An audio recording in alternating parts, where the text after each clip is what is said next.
Once upon a time, in a land far, far away, there lived a wise and clever tortoise named Tommy. Tommy lived in a beautiful forest filled with tall trees and trickling streams, and he loved nothing more than exploring the woods and meeting new creatures. One day, as Tommy was wandering through the forest, he came across a group of animals gathered around a clearing. Curious, he approached them and asked what was going on. "We're trying to solve a problem," said a wise old owl. "You see, the king of the forest has challenged us all to a race, and the winner will receive a prize that is beyond our wildest dreams. But the problem is, the king is the fastest animal in the forest, and we don't know how we'll ever beat him."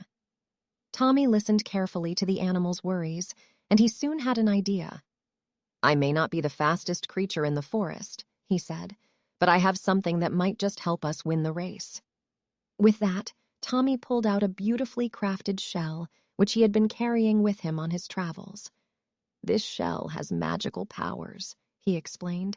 "When I wear it, I become faster and more nimble than any other animal in the forest.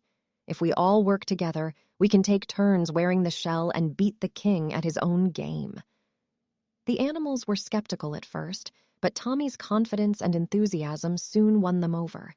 They began to train tirelessly, running laps around the forest and practicing their teamwork. And when the day of the race arrived, they were ready. As the king and his challengers lined up at the starting line, Tommy stepped forward and slipped on the magical shell. With a burst of energy, he took off like a rocket, leaving the other animals in his dust. But as he reached the halfway point of the race, he slowed down and passed the shell to the next animal in line, who took off just as fast. And so it went, with each animal taking turns wearing the shell and running as fast as they could. In the end, it was a close race, but the animals crossed the finish line just before the king, winning the prize and earning the admiration of the entire forest. From that day forward, Tommy became known as the Magic Tortoise, and he was beloved by all the animals of the forest. And as he settled down in his cozy burrow each night, he smiled to himself, knowing that he had helped his friends and proven that anything is possible if you believe in yourself and work together.